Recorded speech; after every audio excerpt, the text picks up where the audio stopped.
roughly a year ago, I got laid off from my content marketing role for reasons I still do not fully understand, and now, nearly a year later, I'm thriving. I get inbound leads in my inbox, I get job offers that are genuinely amazing, and I got also a lot of collaboration partnerships of which I have not even dreamt of before. And all of this is thanks to the practice of embodiment. So today we're gonna talk about how this particular practice has genuinely transformed my life and how it can change yours too. Let's start with the basics. What is embodiment? As you might guess from the name, it is a form of manifestation, but unlike traditional manifestation techniques, embodiment doesn't work with your rational mind. It actually doesn't work with your mind at all, and it focuses on your body. It is all about showing up as this new version of yourself. We spend way too much time in our heads, and the problem with that approach is that all of our negative beliefs, all of our negative self-talk is not part of our rational mind, not part of our mind at all. Usually these things come from emotional reactions to certain situations, from stored experience. Maybe it's very subjective experience. Maybe it's based off of a number of really negative events and has nothing to do with reality, but it is experienced nonetheless. And hence we will be more prone to judge the situation and act in accordance with that experience. Essentially, most of the traditional manifestation techniques exclude the body out of the picture altogether. But a true change can only happen when you put your whole self into it, including your body. Let me give you an example. So let's say you're a freelancer. I'm a freelancer, so that's a very familiar scenario to me. And rationally, you might know that you're worth this and that you have a lot of experience, and you are amazing at what you do. Probably that is true, and probably you've been telling or affirming these ideas for a while now. But introduce a really challenging sales conversation. Let's say you're pitching your services to a prospect and they are challenging you on your pricing. If you've not been working on your confidence through your body, you know what's gonna happen?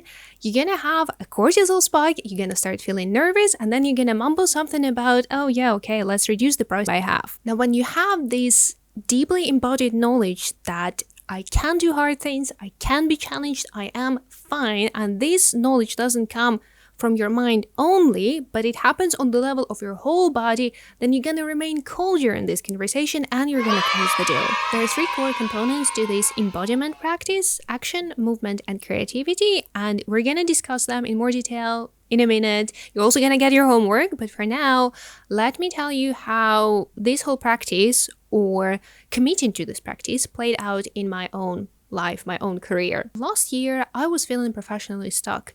I knew that I have accumulated a lot of knowledge about marketing and content marketing, but I was also feeling like a little bit dumb in terms of being stuck in a certain industry. Like, I felt that all of my knowledge was hyper-fixated on just one branch of marketing within one particular industry, and it wasn't really benefiting me. And also, I felt that no matter how hard I tried, my efforts didn't result in a promotion, in a salary raise. I tried looking for a new job, that didn't really work, and also I wasn't putting all of myself into the whole process because I felt that I wasn't fully committed to 9 to 5, and then fortunately, and I'm not being sarcastic here, fortunately I got fired. Obviously in the moment I wasn't really happy about it.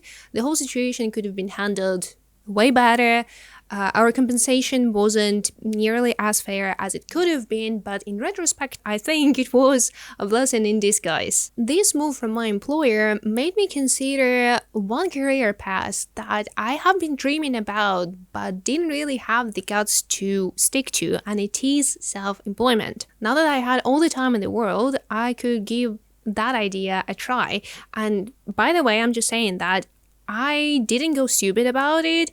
Prior to getting fired, like, I didn't know it would happen, but prior to that particular event, I have been aggressively saving for 1.5 to 2 years. So I had 6 months worth of my expenses saved on my bank account for this, or this type of situation particularly. So not only I had a lot of free time, but I have also built myself a safety net. And I'm bringing this aspect up because I think it is very important to trust the universe, the greater plan, God, it is very important for you to do so, but it's also important to act smart about it. I kind of like to define it in terms that trusting into the greater force, or part of this trusting, is also trusting that you can take care of yourself. And usually when you have an opportunity to do something like that, save money, move to a location with better opportunities like job opportunities, or do something that will put you in a better position,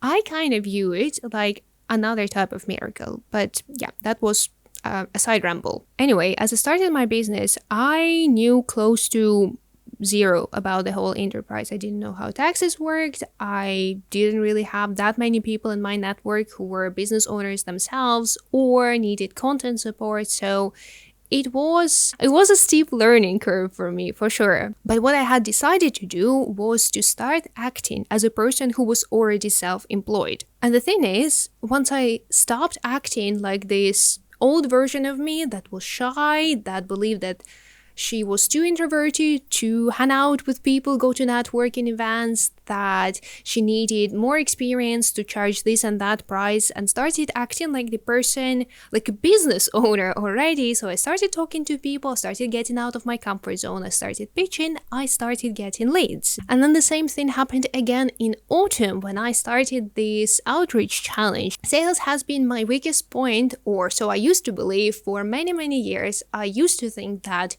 I'm socially awkward, I'm bad at communication. Now I have a 40% reply from my cold outreach sequence. In addition to that, I also started getting organic leads and, weirdly enough, job offers. Every time I acted like a person who's confident in her offer, who knows what she's doing and who has a lot of experience, the world reciprocated that vibe. I get replies, I get inbound leads, I get job offers, and every offer and every work project I get is 10 times better and more impactful than my corporate job has ever been. And again, I'm not saying that I wasn't putting in effort. I was learning about marketing. I was working on my copywriting and marketing skills. I was working on my pitch. I was developing new sales decks and whatnot. So I was working both smart and hard at different points of my solopreneurship journey, but all of it was supported by this embodiment practice. And every time this big shift, this big transformation happened, it was thanks to embodiment. So let's get into the practicalities of this practice. How do you do embodiment? I'm not planning on gatekeeping anything, by the way. I'll share as much as I know with you and as much as will fit into this video. All of this knowledge will be based on my own experience, but also on my understanding of how our irrational mind, irrational side works, coming from Jung, coming from other psychologists, coming from holistic psychologists, and embodiment/wellness coaches. Anyway, I'll share as much as I know, and feel free to take what you like, leave what you don't, and adapt this practice to your own routine. I already mentioned that embodiment consists of 3 major components: action, movement, and creativity or playfulness. And we're gonna go through them one by one, starting with action. So I guess action is the core of this practice. It is essentially about showing up and acting like this new version of yourself. For example, in my case, I used to believe that I'm bad at sales, so I started pitching my services to strangers pretty much until I disproved these negative beliefs. Or perhaps you believe that your freelancing services are not good, so you start acting like the person who believes in her offer. You start pitching with more confidence even when you don't fully believe in it. You start showing how different business results are connected and can be traced back to your freelancing offer. Maybe you start talking differently about who you are and what you can achieve for businesses. You get the point. Action is all about starting before you feel truly ready. The next piece, movement, comes from the idea that you can teach yourself confidence and resilience and persistence by working with your body outside of this area you're trying to work on. So if you're working on your confidence, for example, you go to the gym and start lifting weights. Maybe you're starting from scratch, or maybe you've been already doing it, and then you just go a little bit heavier than you're normally used to. And through this little exercise, you teach yourself that I am capable of doing hard things. I don't break easily.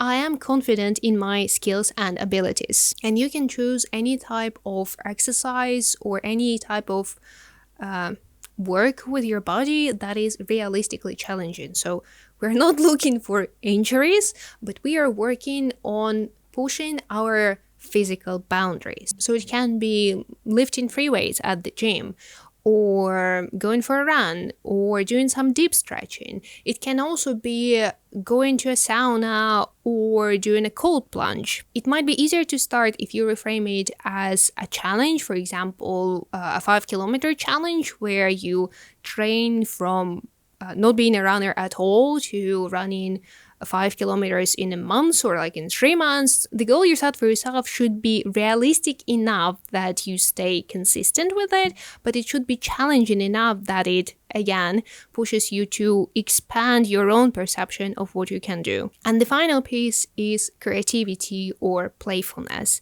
And here, as you can imagine, any type of creating hobby can work, like painting, photography, reading, actually, that engages your imagination quite a lot, but also daydreaming.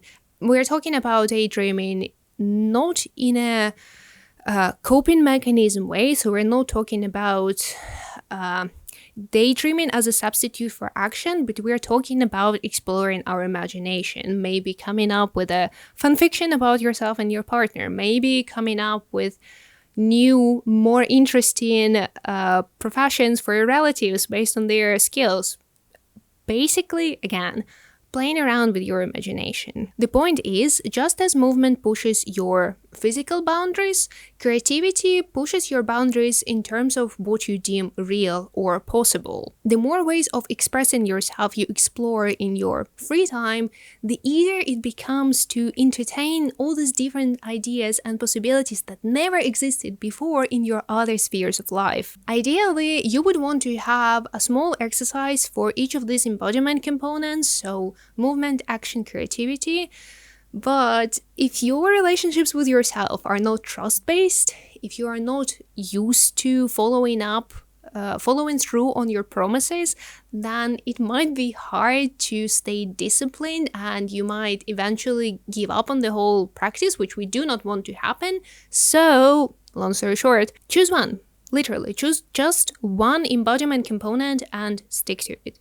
If right now working on a certain skill, teaching yourself or showing yourself that you're capable of hard things is on top of your priorities list, then choose action. If your major challenge right now is the overall lack of confidence in your own abilities, then I would suggest going with either movement or creativity. For me personally, going to the gym and learning to lift heavy weights has been the best mental health exercise ever. Nothing has given me more confidence than lifting heavy weights. So I would always suggest trying out some physical exercise, but a creative exercise also works.